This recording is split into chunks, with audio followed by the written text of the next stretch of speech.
Madeline से अब अपनी मोहब्बत का इज़हार वो एबे करना चाहता था, लेकिन उनकी किस्मत में मैडेलिन की मौत लिखी थी और उनका मिलना नसीब में नहीं था, जिसका असर हम लास्ट में उस एबे पे ये देख सकते हैं, किस कदर वो टूट गया और वो जो है उस मॉर्की की तरह बन गया।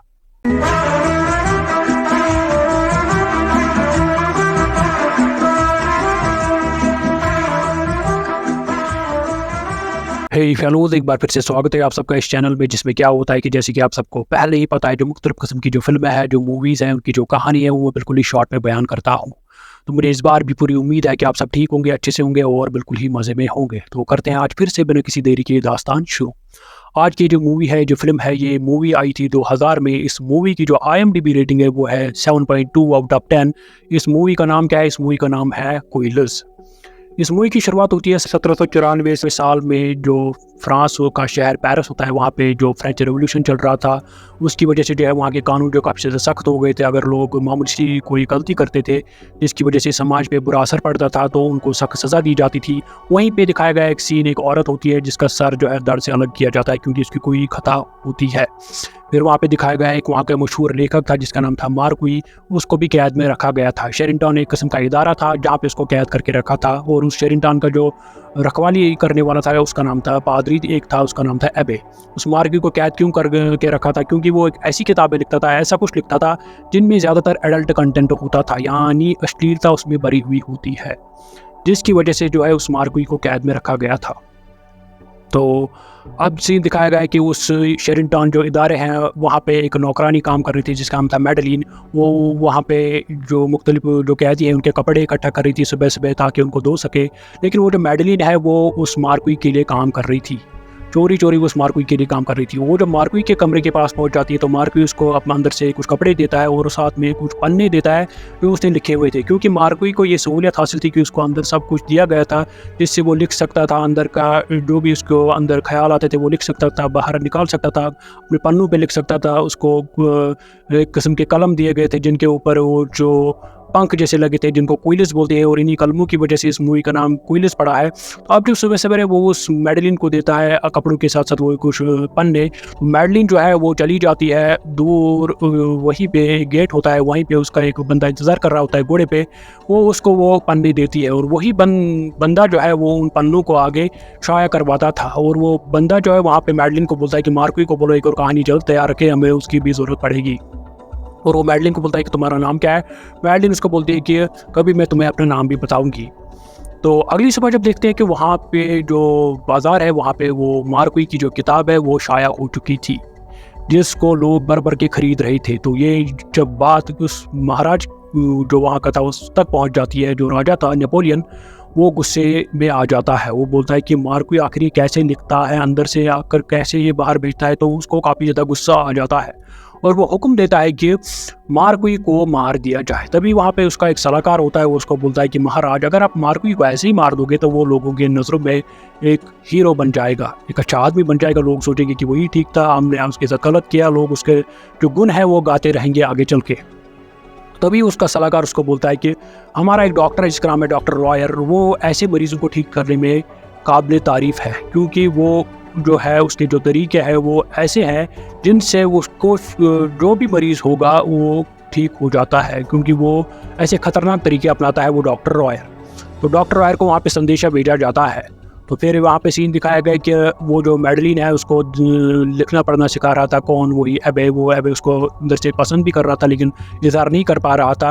रात के वक्त वो जो मैडेलिन है वो वहाँ पे जो मुख्तलिफ लोग काम कर रहे थे उस इदारे में, शेरिंगटन में, उनको उस मार्क्वी की कहानी सुनाती थी। उसको मज़ा आता था उसकी कहानी पढ़ने में।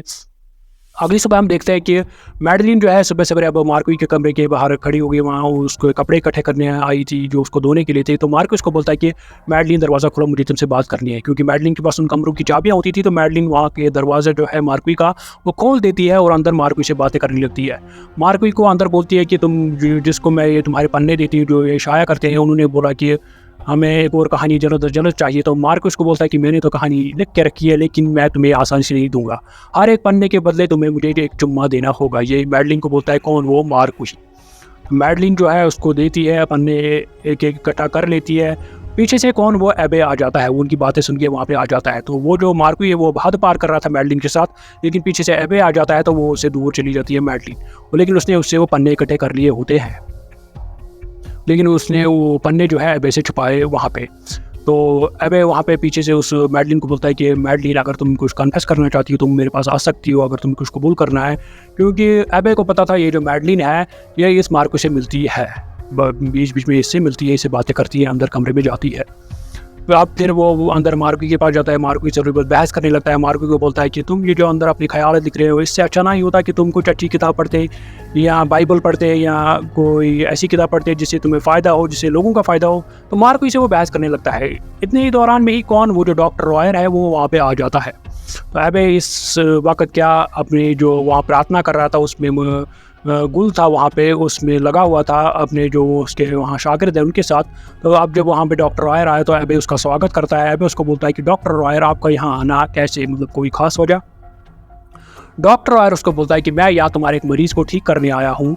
वो एबे उसको बोलता है कि कौन सा मरीज़? वो जो डॉक्टर रॉयर है वो उसको किताब निकाल के देता है। कौन सी किताब? वही किताब जो उस मार्को ने लिखी थी। तो वहाँ पे जब एबे ये किताब देखता है तो वो बोलता है कि किसको? डॉक्टर रॉयर को, कि मुझे कुछ नहीं इसके बारे में पता, मार्को की कोई ज़रूर मदद कर रहा है, ये जो पन्ने लिख रहा है इनको बाहर निकालने में कोई ज़रूर मदद कर रहा है। तो तभी वो डॉक्टर रॉयर को मना पाता है, क्योंकि एबे नहीं चाहता था कि उसे दारे शेरिंगटन के आज जो नाम है वो ख़राब हो जाए। तो वो उस डॉक्टर को मना पाता है, उसको बोलता है कि मैं मार्को को खुद समझाऊंगा, आप इसकी टेंशन ना लें। तो वो डॉक्टर रॉयर उसको बोलता चलो ठीक है। तो वो एबे जो है मार्को के कमरे में चला जाता है, मार्को को समझाने की कोशिश करता है, लेकिन मार्को इसकी एक भी नहीं सुनता। तो वो जब वो कमरे से बाहर निकलता है तो वो झूठ मूठ का बोलता है डॉक्टर रॉयर को कि मैंने मार्को को समझा दिया है, वो ऐसा बिल्कुल नहीं करेगा। तो डॉक्टर रॉयर बोलता है चलो ठीक है अब मैं चला जाता हूँ। तो डॉक्टर रॉयर सीधा चला जाता है एक जगह, वहाँ पे उसको राजा ने वादा किया था कि एक अनाथ लड़की उसको देगा जिससे वो शादी करेगा, वो डॉक्टर रॉयर। तो वो वहाँ पे चला जाता है। वहाँ पे नन्स उसका स्वागत करती है डॉक्टर रॉयर का, और वो उस लड़की को उसके हवाले कर देती हैं डॉक्टर रॉयर के। और वो जो नन्स है उस लड़की को बोलते हैं कि तुम्हारी किस्मत अच्छी है, तुम हमारी तरह एक नन नहीं बनोगी, ये तुम्हारे अच्छा ख्याल रखेंगे। और उस राजा ने उस डॉक्टर रॉयर को रहने के लिए एक पुराना महल दिया था जिसकी मरम्मत करनी थी। तो वो जब वहाँ पहुँच जाते हैं तो मरम्मत करने के लिए वो जो डॉक्टर रॉयर है एक बंदे को वहाँ पे लगा देता है। रात के वक्त वो जो डॉक्टर रॉयर है वो ज़बरदस्ती जिस्मानी संबंध बनाता है उस अपनी होने वाली बीवी से, जो काफ़ी छोटी उम्र की थी, जिसका नाम सिमोन था। अगली सुबह जो है इन दोनों की बात तेज़ फैलने लगती है। किन दोनों की बात? इन डॉक्टर रॉयर और जिससे उसकी शादी होने वाली थी वो छोटी उम्र की लड़की, इनकी बातें जो है तेज़ी से फैलने लगती है। तो अगली सुबह जो है उस शेरिंगटन इदारे में नाटक भी होने वाला था। नाटक का लेखक जो था वो वही मार्को ही था। मार्को को कुछ और नाटक दिखाना था वहाँ पे, लेकिन जो ही वो डॉक्टर रॉयर उसकी जो होने वाली बीवी उसकी बातें फैलने लगती है, तो वो जो है मार्को ही उस कहानी का जो प्लॉट है, उस कहानी का जो सारा सिस्टम है वो बदल देता है। तो वो जब वहाँ पे कहानी दिखाना शुरू करते थे, नाटक दिखाना शुरू करते हैं, वहाँ पे डॉक्टर रॉयर भी होता है, उसके साथ वो उसकी होने वाली बीवी सिमोन भी होती है। वहाँ पे वो देखते हैं कि उन्होंने नाटक उन्हीं दोनों पे बनाया है, डॉक्टर रॉयर पे और उसकी जो होने वाली बीवी उसी पे सिमोन पे बनाया था, और वो वहाँ पे गंदी गंदी हरकतें कर रहे थे। पीछे से वो जो मैडलिन है वो भी वो नाटक देख रही थी, लेकिन पीछे से उस पर वहाँ पे एक वहीं पे शेरिंगटन में एक कैदी वो हमला कर देता है, उस पर ज़बरदस्ती करने की कोशिश करता है, लेकिन वहीं पे एक गर्म स्त्री होती है मैडलिन उसको उससे हमला कर देती है, जिसकी वजह से जो वहाँ पे काफ़ी ज़्यादा शोर उठ जाता है। तो एबे वहाँ पे वो नाटक वहीं पे रुका देता है, और वो जो डॉक्टर रॉयर है वो उस बोलता है कि एबे को कि अब जो है मार्को ने हद पार कर दी, तुम्हें इस पे लगाम लगानी होगी। एबे बोलता है हाँ ये आप ठीक ही कह रहे हैं। तो वो जो मार्को है उसके जो सारे लिखने का सामान है, वो क्विलिस है जो एक किस्म के कलम, वो और वो जो पन्ने थे वहाँ पे किताबें थी जिन पे वो लिखता था, वो सब उससे छीन ली जाती है। मार्को गुस्से में आ जाता है, वो उस एबे से मिन्नतें भी करता है, उसको लालच भी देता है, उसको बोलता है कि मैं मैडलिन को तुम्हारे पास भेजूंगा एक रात। तो इसकी वजह से जो है एबे को और ज़्यादा गुस्सा आ जाता है और मार्को की जो सारी वो किताबें है वो छीनी जाती है। अगली सुबह जो मार्की की बीवी है वो उससे मिलने आती है। मार्की को जो बीवी उससे मिलने जब आती है तो वो उसके लिए एक मिठाई का डब्बा लाती है। मार्की उस पर गुस्सा करने लगता है। मार्को की बीवी उसको बोलती है कि तुम्हें क्या पता मुझे मेरे साथ बाहर क्या हो रहा है, लोग मुझे ताने मारते हैं, तुम्हारी वजह से मेरी तरफ कोई देखता भी नहीं, मेरी ज़िंदगी भी काफ़ी ज़्यादा बदतर हो गई है बाहर। तो मार्को का उसको इस पे मारने लगता है। तो गुस्से से चली जाती है उसकी बीवी वहाँ से, तो सीधे पहुँच जाती है कहाँ? डॉक्टर रॉयर के घर। डॉक्टर रॉयर को वहाँ पे बोलती है कि मेरा जो ये पति मार्कोई है, इसको आप सख्त से सख्त सज़ा दीजिए, इसको सख्त से सख्त टॉर्चर आप कीजिए, मैं चाहती हूँ कि ये चीखे चिल्लाए। तभी वहाँ पे डॉक्टर वायर उसको बोलता है कि आपको जो इस मार्कोई की जो किताबें शाया होती हैं, इनमें से जो आपको पैसे मिलते हैं, उनका आप क्या करती है? वो बोलती है उसको कि वो गंदा पैसा है, मैं उसको हाथ भी नहीं लगाती।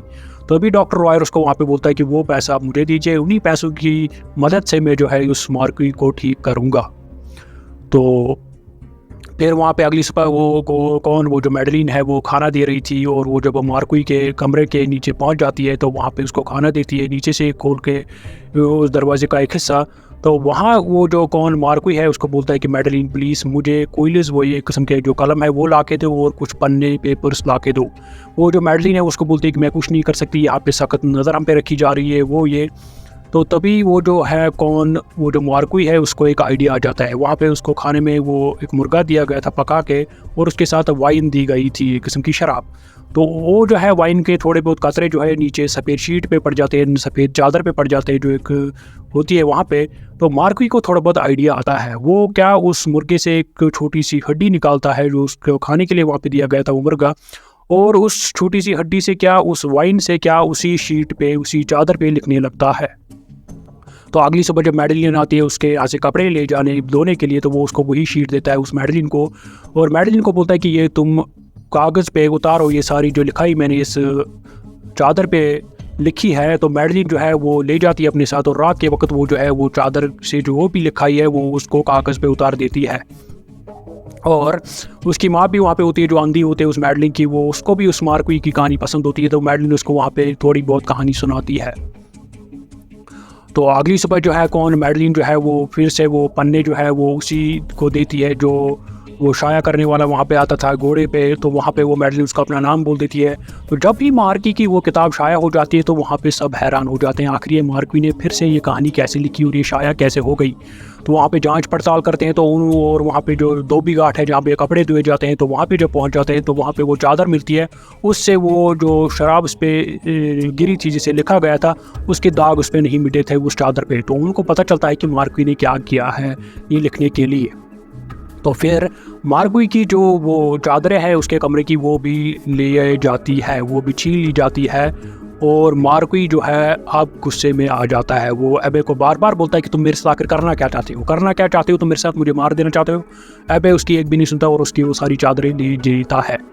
वहाँ से और एक सीन दिखाया गया है, वो जो सिमोन है उस डॉक्टर वायर की जो होने वाली बीवी है वो चली जाती है दूर बाज़ार में। वहाँ से वो ढूंढ रही थी मार्कोई की वही किताब जो पहले शाया हुई थी जिससे उस राजा को गुस्सा आया था, जिसको जलाने के लिए राजा ने हुक्म दिया था सारी किताबों को। वो उसको कहीं नहीं मिल रही थी उस सिमोन को, लेकिन एक जगह उसको किताब मिली और वो खरीद लेती है, और इस किताब के ऊपर एक और किताब का कवर चढ़ा देती है ताकि किसी को कोई शक ना हो, और वो मार्की की किताब पढ़ने लगती है, वो सिमोन उस डॉक्टर वायर की होने वाली बीवी। तो वो भी प्रभावित हो जाती है मार्कोई की लिखाई से।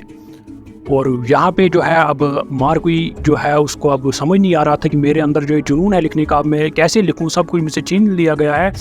तो उसको एक और आइडिया आ जाता है दिमाग में, इसको तरकीब हो जाती है। वहाँ पे एक शीशा होता है, उसको तोड़ देता है और अपना खून निकाल देता है उस शीशे के टुकड़े से, और उसका जो कपड़े होते हैं खुद के उस मार्की के वो सफ़ेद होते हैं, तो उन पे अपने खून से लिख लेता है वो कौन, वही मार्की।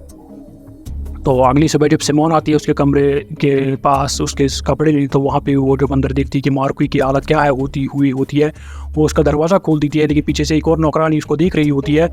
तो मैडलिन जो है वो जब वहाँ पे पहुँच जाती है उसके कमरे में, तो वो हैरान हो जाती है इस मार्कोई ने अपने साथ क्या किया है। तो तभी मार्कोई वहाँ से भाग जाता है, आगे टेबल पर चढ़ जाता है और तमाशा खड़ा करने लगता है। तमाशा जब खड़ा करने लगता है तो वहाँ पर डॉक्टर वायर आ जाता है और वो एबे आ जाते हैं।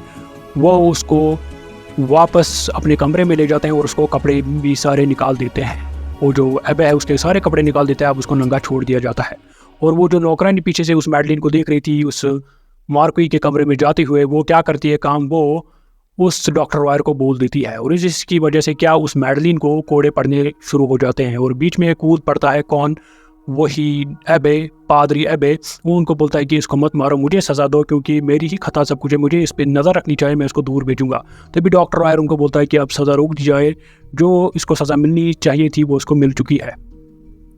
तो वहाँ पे जो सिमोन है जो डॉक्टर वायर की होने वाली बीवी थी, वहाँ पे जो उस डॉक्टर वायर ने उस उस महल को जो है उस महल की मरम्मत करने के लिए जो बंदा लाया था उसके साथ वो चक्कर चलाने लगती है। कौन? वो सिमोन डॉक्टर वायर की होने वाली बीवी। वो उसको उस मार्की की किताब दिखाती है। उन दोनों के बीच जो है चक्कर स्टार्ट हो जाता है, वो दोनों आपस में मिल जाते हैं। तो रात के वक्त अब जो कौन है, वो जो मैडलिन है, उसको दवाई लगाई दी जाती है पीछे पीठ पे, और वहीं बाहर खड़ा होता है कौन? वो पादरी अब है। वो उस मैडलिन को बोलते हैं कि मैडलिन मुझे माफ़ कर दो, मेरी वजह से ही कहीं ना कहीं तो मेरी खता है, मैं तुम्हें कहीं दूर भेजूंगा। मैडलिन उसको बोलते हैं नहीं ऐसा मत करना, लेकिन वो पादरी वहाँ पे उसकी नहीं सुनता। तो रात के वक्त वो जो कौन है, वो मैडलिन जो है उठ जाती है और पादरी के कमरे में चली जाती है और पादरी से अपने प्यार का इजहार कर देती है। वो दोनों एक दूसरे को किस करने लगते हैं, लेकिन पादरी उसको दूर कर देता है। उसको बोलता है कि ये गलत है, क्योंकि पादरी जो है उसका जो मतलब अकीदा था, उसका जो उसूल थे, वो ये इजाज़त उसको नहीं देते थे। तो अगली सुबह हम देखते हैं कि वो जो सिमन है, डॉक्टर वायर की होने वाली बीवी, वो भाग गई थी उसी मरम्मत करने वाले के साथ। उसने उस डॉक्टर वायर के लिए खत छोड़ा था, वहीं पे लिख के छोड़ा था। और वहाँ पे जब वो डॉक्टर वायर वो देखता है कि उसने मेरे लिए खत छोड़ा है, वो गुस्से में आ जाता है और उसका गुस्सा और बढ़ जाता है जब वो वहाँ पे देखता है उसी मार्क्वी की वो किताब, उसको फाड़ देता है। उसको बहुत ज़्यादा गुस्सा आ जाता है। तो वो अब सारा गुस्सा जो है उस मार्क्वी पे निकालना चाहता था। और दूसरी तरफ ये दिखाया गया है कि वो जो एबे है, वो सुबह सवेरे उठता है, वो अब उस मैडलिन से अपने प्यार का इज़हार करने वाला था, लेकिन मैडलिन उससे अब दूरी दूरी भागती है, क्योंकि मैडलिन को लगता है कि पादरी जो अपने उसूल को नहीं छोड़ सकता मेरे लिए, क्योंकि उसके उसूल इजाज़त नहीं देते। तो वो जो डॉक्टर वायर है, वो अब टॉर्चर करने लगता है मार्क्वी को। उसको पानी में डुबा डुबा के उसको टॉर्चर करता है। उसको फिर नंगा अपने कमरे में छोड़ दिया जाता है।